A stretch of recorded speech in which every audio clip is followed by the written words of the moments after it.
দিয়ে বলে, আলী একটু দাঁড়াও, আমি কবরকে কথা বলে আসি। আল্লাহু আকবার বলে। আবু যর গিফারী রাদিয়াল্লাহু তাআলা কবরের কাছে নামিয়া কবরকে সম্বোধন করে ডাক দিয়ে বলে, কবর, তোর ব্যবহার বড় খারাপ। এই কবরের মাটি তোর ভিতরে কারে রাখবো তোর জানা নাই। আজকে তোর ভিতরে এমন একজনকে রাখবো, তিনি হইলেন আল্লাহ রাব্বুল আলামিন, যাকে না বানাইলে আসমান জমিন নবমণ্ডল ভূমণ্ডল হইতেন না। আল্লাহর পয়গম্বরের মেয়ে হযরত ফাতিমাকে রাখবো। খবরদার বেয়াদবি করবি না। কবর কোনো কথা বলে না। আবু যর দ্বিতীয়বার চিৎকার মারে বলতেছে, কবর, এই তোর ভেতরে কারে রাখবো তোর জানা আছে? তিনি হইলেন বেহেশতের সমস্ত যুবকদের আইডল। আল্লাহ রাব্বুল আলামিন সমস্ত যুবকদের সরদার যারে বানাইছে, ইমাম হাসান আর হুসাইনের কলিজার টুকরা আম্মা জান রাখবো। খবরদার বেয়াদবি করবে না। এবার দ্বিতীয়বার আবু যর গিফারী ডাক দিয়ে বলে, কবর, তোর ভিতরে কারে রাখবো তোর জানা আছে রে? কবর, তোর ভিতরে যারে রাখবো তিনি হইলেন হযরত ফাতিমা, বেহেশতের সমস্ত নারীদের সরদারিনী হযরত ফাতিমার রাখবো। খবরদার বেয়াদবি করবে।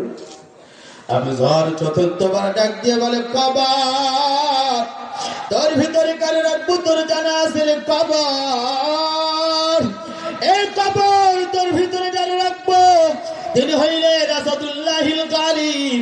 দুনিয়ার কাফেরদের জন্য আল্লাহ যারে বাপ বানাইয়া পাঠাইছি, ওই আলীর কলিজার টুকরা বেবির রাখবো। খবরদার বেয়াদবি করবি না রে। কবর, কবর এবার রব্বুল আলামিনকে ডাক দিয়ে বলো, আল্লাহ, আপনি যদি আমার জবানখানা খুলে দেন, আমি আবু যরকে তার প্রশ্নের জবাব দিয়ে দিব। আল্লাহ রাব্বুল আলামিন কবরের জবান খুলে দিলেন। কবর কথা বলতেছে। আবু যর, ধমক মারবি না, ধমক মারবি না রে আবু যর। এ আবু যর, আমি ফাতেমা চিনি না, নবীর মেয়েকে চিনি না, আমি ইমাম হাসান হুসাইনের মারে চিনি না, আমি আলীর বিবিরে চিনি না। আবু যর, আমি চিনি আমার আমল যদি ভালো হয়, আমি কবর জান্নাতের বিছানা কবরে বিছায়া দেব। আমল যদি খারাপ হয়, পৃথিবীর এক প্রান্তের মাটি আরেক প্রান্তে, আরেক প্রান্তের মাটি আরেক প্রান্তে এমন ভাবে চাপাবো, চাপাইতে চাপাইতে পাশের হার এ পাশে বের হয়ে যাবে, এই পাশের হার এ পাশে বের হয়ে যাবে। কিতাবের মধ্যে আসছে, আবু যর চিৎকার করে কবর থেকে লাফ মারিয়ে উঠিয়া আবু যর সেন্ট্রিড হয়ে পড়ে গেলে। আল্লাহ, হযরত আবু যর এরপরে আর দ্বিতীয়বার বিবির সঙ্গে সংসার করতে পারে না। ও বর্তলির ভাইরা, ও বর্তলির বাবারা, ও বর্তলির মা, হযরত ফাতিমা জান্নাতের সরদারিনী, তার যদি এরকম কবর জবাব দিতে পারে, তুমি কে? আমি জমির উদ্দিনের কোন খবর চিনি? তোমারে কে চিনে, আমারে কে চিনে? কবর চিনে আমল, কবর যদি আমল করিয়া যাইতে পারো।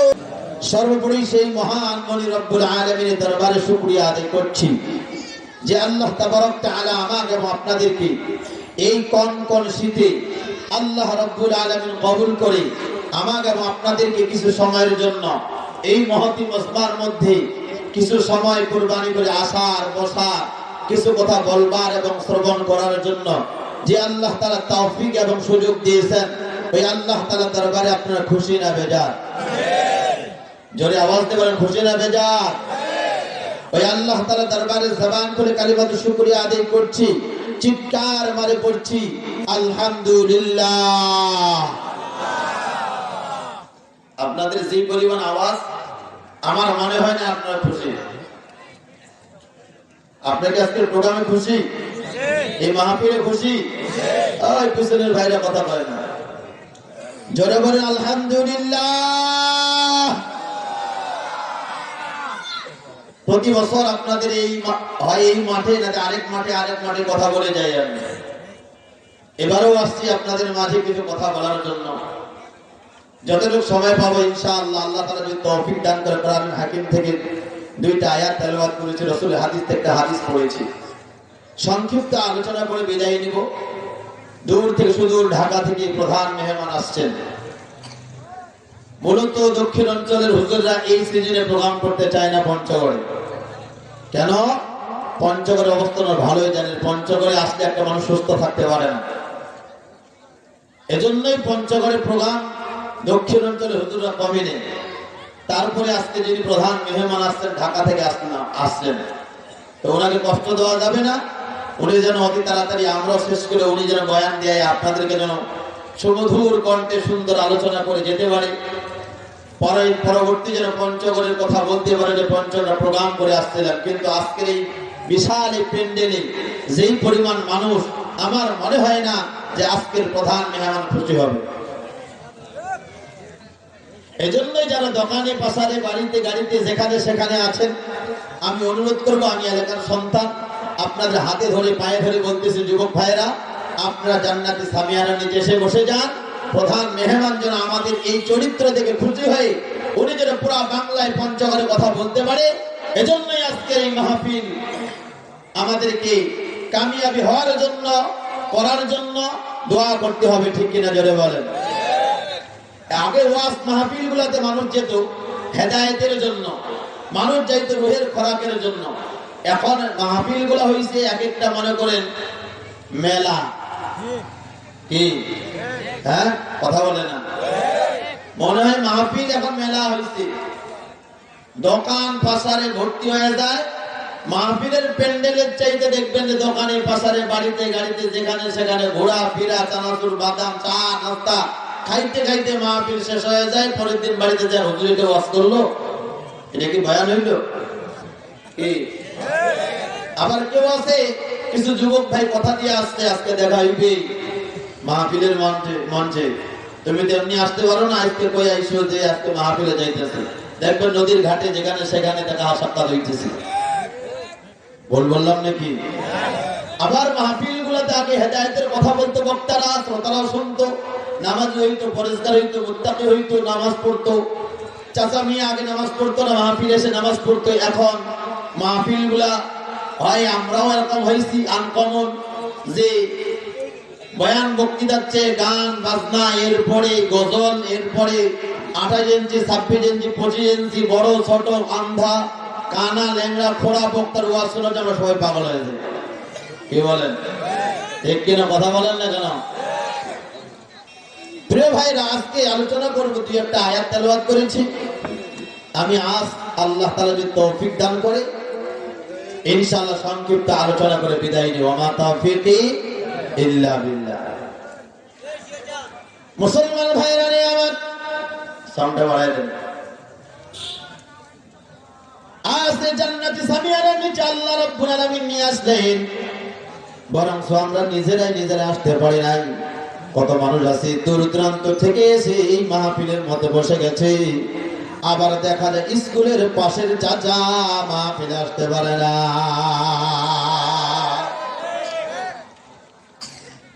কেউ আবার বটতলী বাজারে চা নাস্তা খাইতেছে, প্রধান বক্তা আসলে হুজুর কণ্ঠ কেমন, অমুক বক্তার কণ্ঠ কেমন, অমুক বক্তার কণ্ঠ কেমন, এটা শোনার জন্য না না। আজ ময়দানের মধ্যে পয়সা যাবা, এই চায়ের দোকান, পানের দোকান, এই দোকান কালকে পাওয়া যাবে, কিন্তু 2-4 ঘন্টা পরে এই মাহফিল আর পাওয়া যাবে না। ঠিক কিনা জোরে বলা? এই মাহফিলের মধ্যে যদি বসতে পারো ও যুবক ভাই, ও এলাকার বাবারা, ও বন্ধুরা আমার, আয় আজ মাহফিলে বসে যাও। জীবনে যদি কোনো নেকামল করতে না পারো, আজ মাহফিলের মধ্যে বসে যাবা, হয়তো কাল কিয়ামতের ময়দানে আল্লাহ রাব্বুল আলামিন এই মাহফিলকে কেন্দ্র করে আমরা যারা আজ এই ময়দানে বসে আলোচনা করতেছি, আলোচনা শুনতেছি, আল্লাহ তাবারক তাআলা কাল কিয়ামতের ময়দানে মাহফিল দেখাইয়া আল্লাহ আমাদেরকে জান্নাতের মেহমান বানায়া দিবা। এজন্য এলাকার মানুষ প্রত্যেক বছর আমার যুবক ভাইরা আমার বন্ধুরা আয়োজন করে যায়, কেন নিজের কোনো স্বার্থ নাই, চাই এলাকার যুবকরা প্রতিজনে নামাজি হয়ে যাক, প্রতিজন যেন পরিষ্কার মুত্তাকি হয়ে যায়, আল্লাহ ওয়ালা হয়ে যায়। আর কাল কিয়ামতের ময়দানে যেন প্রত্যেকজন যুবক আবু বকরের কাতারে, ওসমান গনি আলীর কাতারে দাঁড়াইয়া দাঁড়াইয়া জান্নাত পর্যন্ত পৌঁছে যায়। এজন্য এলাকার যুবক ভাইদের আমি ধন্যবাদ দিয়ে যাই, যে যুবকরা আজকের এই আলোচনার আয়োজন করেছে, মাহফিলের আয়োজন করেছে। আমি দোয়া করি আল্লাহ তাবারক তাআলা যেন এক একটা যুবককে কাল কিয়ামতের ময়দানে আল্লাহ রাব্বুল আলামিন ওসমান গনির মতো কবুল করে জান্নাতের মেহমান বানায়া দেয়। মুসলমান ভাইরা, আমি আয়াত কারিমা তেলাওয়াত করেছি। আল্লাহ রাব্বুল আলামিনের পৃথিবী বানানোর পরে আল্লাহ তাবারক তাআলা সমস্ত মাখলুকাত বানাইলেন। আল্লাহ রাব্বুল আলামিন মাখলুকাতের মধ্যে থেকে আল্লাহ তাবারক তাআলা দুইটা জাতিকে আল্লাহ শ্রেষ্ঠত্ব দান করেছেন। আল্লাহ বলে ওয়া খালাকাতুল জিন্না ওয়াল ইনসা ইল্লা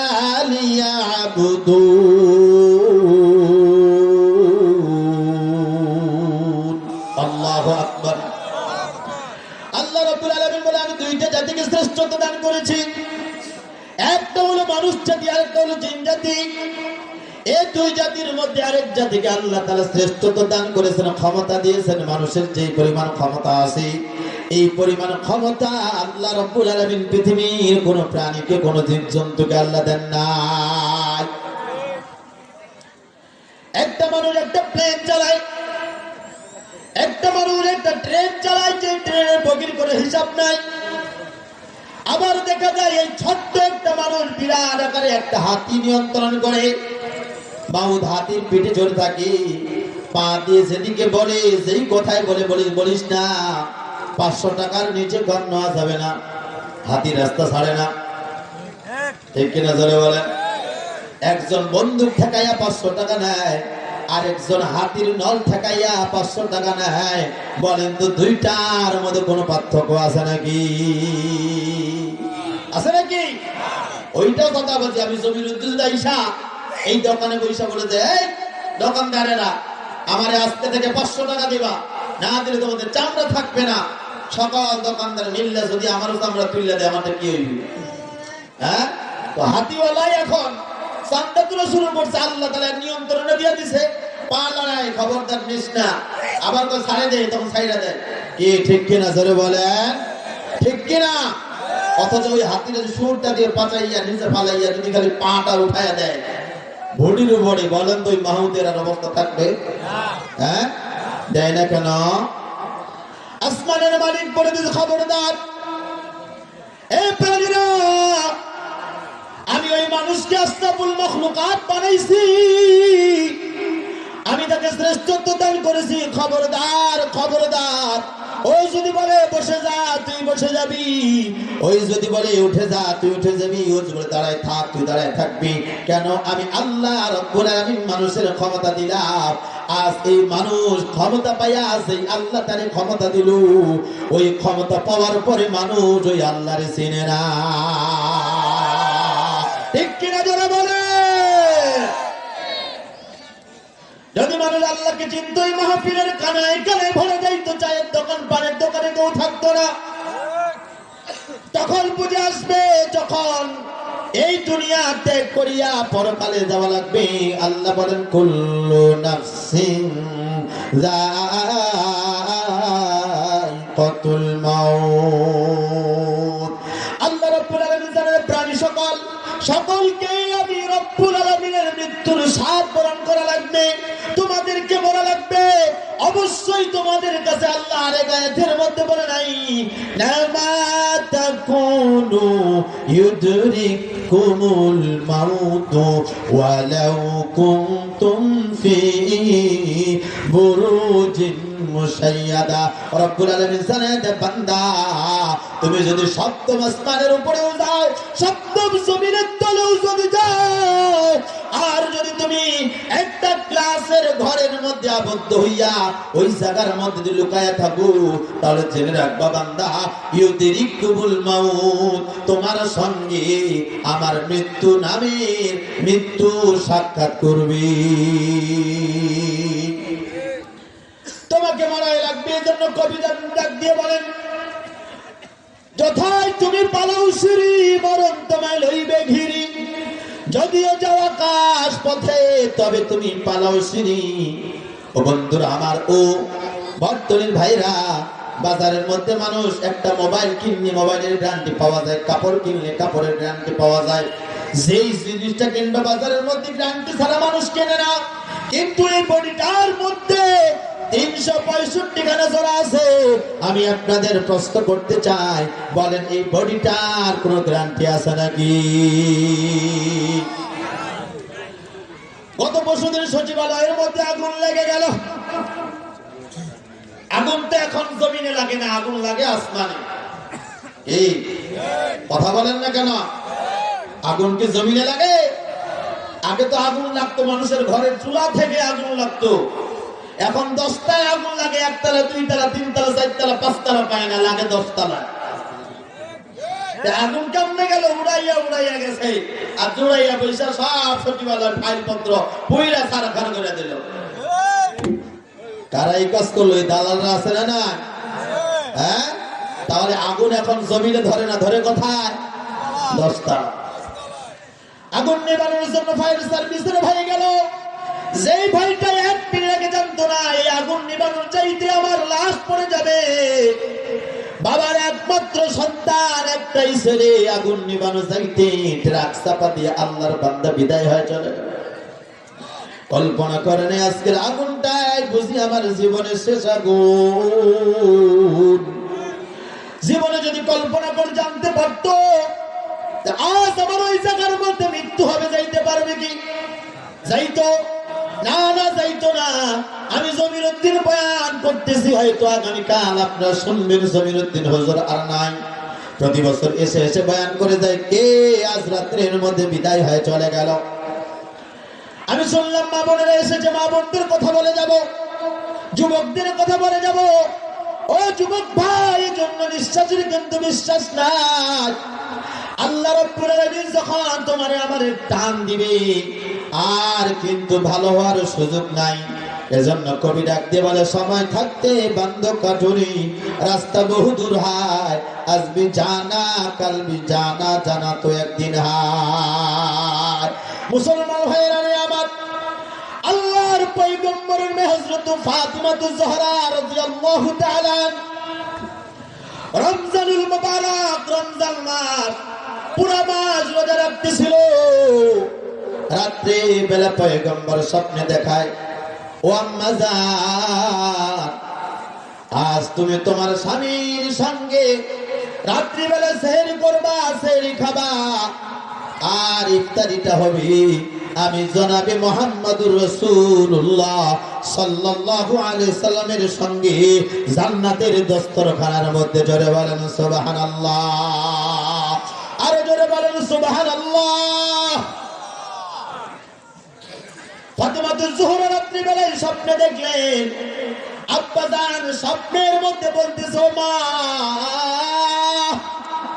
আসারির সঙ্গে তোমার শেষ সাহারি হয়ে যাবে, তুমি ইফতার করবা রাত্রি বেলায় আমার সঙ্গে।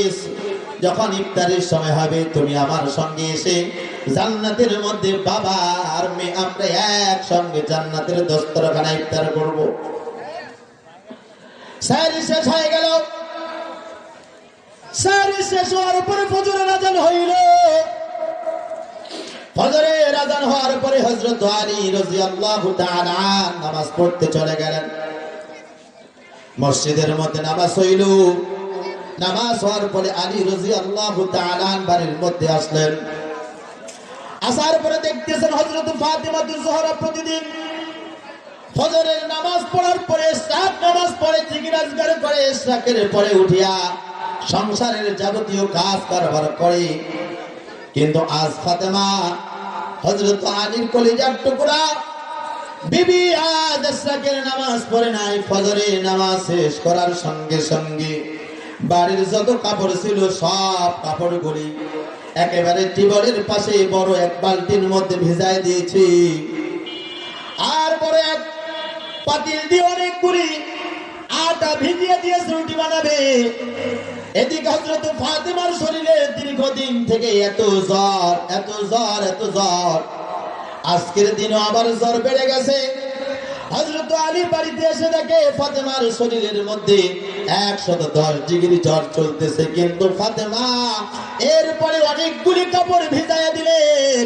ও আম্মা জানেরা, একটু মনোযোগ দিয়ে শুনবেন, প্যান্ডেলের মধ্যে গল্প করবেন না, আপনাদের কথাই বলতেছি। আম্মা জানেরা, বলবো বলবো বলবো আম্মা জানেরা যেন ভালো হয়ে যায়। এর বাড়ির তো মিল নাই, হ্যাঁ, ঝগড়া আর ঝগড়া, শান্তি নাই। শান্তি যেন আছে এই বয়ান করে যায় নাকি? আম্মা জানেরা, আপনি শুনেন। হযরত আলী ডাক দিয়ে বলে, ফাতেমা, অন্য দিনের মতো তুমি আজ ইশরাক না পড়িয়া এতগুলি কাপড় আর এতগুলি আটা ভিজায় দিলা। এই আটা রুটি তো আমরা 10 দিনও খেয়ে শেষ করতে পারবো না। হযরত ফাতেমা ডাক দিয়ে বলে, আলী রে, ও প্রাণের স্বামী, রাত্রে বেলায় স্বপ্নে দেখলাম আব্বা জান যেন আমারে বলতেছে যে রাত্রে বেলায় ইফতার হবে আমার সঙ্গে জান্নাতি, সুতরাং আমি এই বাড়ির সব কাপড়গুলি ধুইয়া তোমাদের দিয়ে যাই, এতগুলি রুটি বানিয়ে দিব, তোমরা আস্তে আস্তে আস্তে আস্তে খাবা। এবার ফাতেমা যতই সময় যাইতেছে ফাতেমার জ্বর ততই বেড়ে যাইতেছে। দুপুরের সময় হয়ে গেল, ফাতেমাতুজ জোহরা নামাজ আদায় করার পরে বিছানায় শুয়ে গেলে, রুটিগুলি বানানো হয়ে গেল, কাপড়গুলি কাঁচা হয়ে গেল। হযরত ফাতেমা স্বামীকে ডাক দিয়ে বলে, আলী,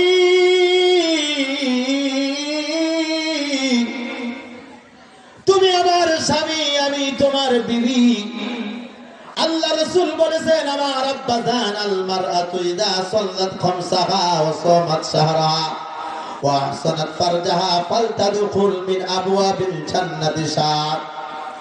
আব্বা জান বলেছেন, আল্লাহর পয়গম্বর বলেন, ওই মহিলা, যেই মহিলা 5 ওয়াক্ত নামাজ পড়বে, স্বামীর মালের হেফাজত করবে, নিজের সতীত্বর হেফাজত করবে, রমজানুল মুবারক রোজা রাখবে, আল্লাহ রাব্বুল আলামিন কিয়ামতের ময়দানে বিনা হিসাবে 8টা জান্নাতের মালিক বানায়া দিবেন। আল্লাহ আল্লাহ क्या मुबारक नाम है, अल्लाह अल्लाह आशिकों का कम है। এবার ডাক দিয়ে বলে, আলী রে, স্বামী বিবির হাত ধরে, বিবি স্বামীর হাত ধরে, স্বামীও কান্দে, বিবিও কান্দে, আলীও কান্দে, ফাতেমাও কান্দে। ডাক দিয়ে বলে, বিবি, বিবি ডাক দিয়ে বলে, স্বামী, এত বছর পর্যন্ত তোমার সংসার করলাম, আমি তোমার হক আদায় করতে পারি না। তুমি যদি কালকে আমাদের ময়দানে রব্বুল আলামিনের দরবারে আমার ব্যাপারে নালিশ করো, আল্লাহ রব্বুল আলামিন কিয়ামতের ময়দানে কোটি কোটি মানুষের সামনে আমাকে আসামির কাঠ গড়ায় দাঁড় করাবে। ও আলী, আল্লাহ রাস্তায় আমারে তুমি মাফ করে দিও। আলী এবারে ডাক দিয়ে বলে, ফাতেমা রে, ফাতেমা, আমি ছিলাম এক গরিব অসহায়। সাউন্ড কমলো কেন রে ভাই? আমি এক গরিব অসহায়। ও ফাতেমা, তোমার উপযোগী আমি ছিলাম না, কিন্তু আল্লাহ রাসূল দয়া করিয়া তোমারে আমার সঙ্গে বিবাহ দিছি। তুমি কোনোদিন তোমার চাহিদা পূরণ করতে পারি না। তুমি আমার কাছে কোনোদিন কিছুই চাও নাই, কাপড়ও চাও নাই, খানাও চাই নাই, এমনকি মাসকে মাস চলে যাই তোরে ফাতেমা, আমাদের চুলার মধ্যে কোনো আগুন জ্বলতো না, এরপরেও ধৈর্য ধারণ করে আমার চেহারার দিকে তাকাইয়া তুমি বাপের বাড়ি যাও না, রাসূলের কাছে বিচার দাও নাই, পয়গম্বরকে কোনোদিন কিছুই বলো নাই। ফাতেমা, আমি আলী তোমার হাত ধরে বলতেছি, তুমি দয়া করে আমাকে আল্লাহর হস্তে মাফ করিয়া দাও। এবার হাসান আর হুসাইন বাবা এবং মায়ের কান্না শুনিয়ে দৌড়তে এসে আম্মা জানের চেহারার দিকে তাকাইয়া ডাক দিয়ে বলে, আম্মা কোনদিন তো আপনি এরকম করেন না, আজকে বাবার মার হাত ধরিয়া, মা বাবার হাত ধরিয়া কান্না করতেছে। যেন হযরত আলী চোখের পানি দিয়ে দাড়ি মোবারক ভেজায় দিয়েছেন, হযরত ফাতেমা চোখের পানি দিয়ে বিছানা ভেজায় দিয়েছেন। স্বামী জড়ায় ধরিয়া বিবির কান্দে, বিবি জড়ায় ধরিয়া স্বামীও কান্দে। এবার ইমাম হাসানও কান্দে, হুসাইনও কান্দে। ফাতেমা ডাক দিয়ে বলে, হাসান ও হুসাইন যাও তোমার নানার কাছে যাও। কিতাবের মধ্যে আসছে ইমাম হাসান আর হুসাইন যদি কোনো কষ্ট পাইতো হযরত ফাতেমা পয়গম্বরের রওজার কাছে পাঠায় দিতেন। হযরত হাসান এবং হুসাইন পয়গম্বর রওজায় বৈশা পয়গম্বরের সঙ্গে কথা বলতেন। জোরে বলেন সুবহানাল্লাহ, আরো জোরে জোরে বলেন সুবহানাল্লাহ। নবী আবার নিজ থেকে কথা বলতো, আর ইমাম হাসান হুসাইন উপর থেকে জবাব দিতেন। উপর থেকে ইমাম হাসান কথা বলতেন, নবী রওজা থেকে জবাব দিতেন। নানা রাতের কথা চলতেই ছিল। এমন সময় হাসান আর হুসাইন কবর রাসূলের রওজার পাশে যায় নানারে সালাম দিয়ে বলে, নানা কিছু বুঝলাম না, বাড়িতে আম্মাও কান্দে আব্বাও কান্দে। আম্মা আপনার কাছে পাঠায় দিল, আব্বা আপনার কাছে পাঠায় দিল, আপনার জবাব দিয়া দেন। আল্লাহর পয়গম্বর ডাক দিয়ে বলে, হাসান ও হুসাইন প্রতিদিন আমার কাছে ছিল, আজ আমার কাছে থাকতে বলি না রে হাসান। যা জলদি করে বাড়ির মধ্যে চলিয়া যাও, সন্ধ্যা হয়ে গেলে তোমাদের মাকে আর দেখতে পাবা না, তোমার মাকে আর দেখতে পাবা না, তোমার মারে শেষ বিদায় দিয়ে চলে আসে। এবং হাসান দৌড়ায়, হুসাইন দৌড়ায়, বাড়ির মধ্যে যাইয়া দেখে এখনো বাবাও কান্দে, বাবাও কান্দে, বাবা বাইরে জড়াই ধরিয়া দুইজনও কান্দে। ফাতেমা ডাক দিয়ে বলে, হাসান কেন আসলি, হুসাইন কেন আসলি? হাসান আর হুসাইন ডাক দিয়ে বলে, মা আপনি গোপন করিয়েন না, নানা আমাদের সব বলিয়া দিচ্ছেন। মা ও মা, আজকের পরে আর তোমার সঙ্গে আমার দেখা হবে না রে মা, আমাদের জন্য দোয়া করিও, পরকালে যেন জান্নাতে তোমাদের সঙ্গে আমাদের দেখা হয়। মুসলমান ভাইরা রে আমার, হযরত ফাতিমা কান্দে, হযরত আলী কান্দে, হাসান কান্দে, হুসাইন কান্দে। হযরত ফাতিমা আলীর হাত ধরিয়া বলে, আলী রে দুইটা নসিহা করে যাব। এক নম্বর নসিহা, আমি যখন মারা যাব তুমি মাইকিং করবা না, কাউকে খবর দিবা না, তুমি একাই রাত্রিবেলা আমার দাফন করবা, তুমি একাই আমার কবরস্থানে রেখে আসবা। আর দুই নম্বর হলো রাত্রিবেলায় তুমি আমার দাফন দিবা, কেউ যেন না জানে। হযরত আলী ডাক দিয়ে বলে, ফাতেমা তুমি নবীর মেয়ে, তোমার মৃত্যুর সংবাদ শুনলে এলাকার লাখ লাখ মানুষ তোমার জানাজায় হাজির হয়ে যাবে।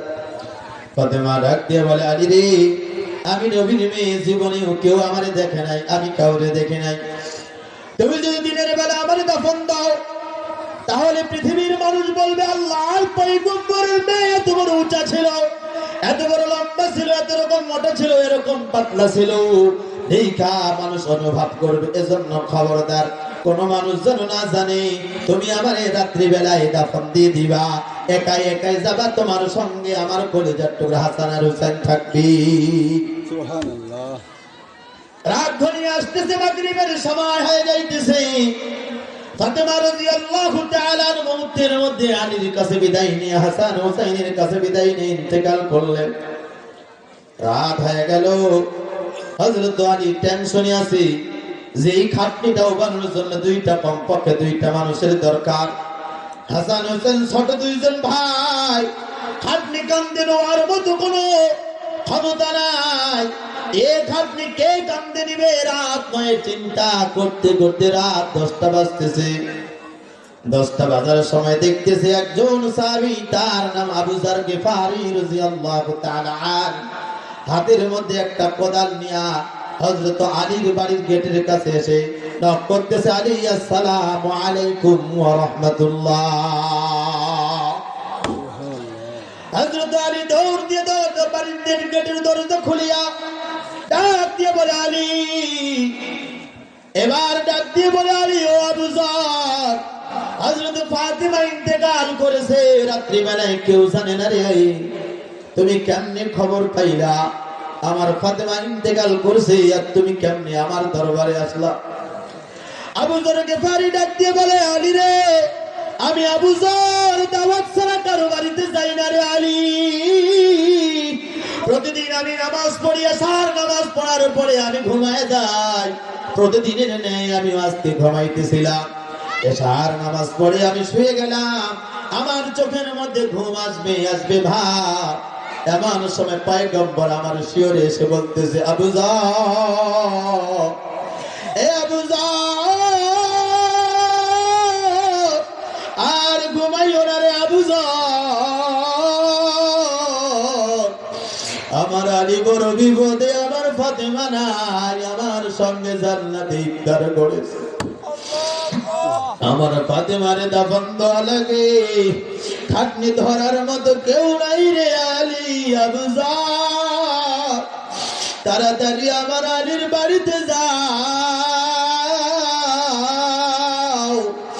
হযরত আবু যার গিফারি রাদিয়াল্লাহু তাআলা আন হযরত আলীর বাড়িতে এসে কথাবার্তা হইতেছে। আলী ডাক দিয়ে বলে, আবু যার, যাও কবর খোঁড়ার জন্য চলে যাও। আবু যার রাদিয়াল্লাহু তাআলা আন কবর খোঁড়ার জন্য গেলেন। কবরস্থানের মধ্যে কবর খুললেন, খোঁড়ার পরে হযরত ফাতিমা জোহরা রাদিয়াল্লাহু তাআলা আনহার খাটনি ধরিয়া আলী দায়াল সামনে, আবু যার পিছনে নিয়া কবরের পাশে নিয়া, এবার আবু যার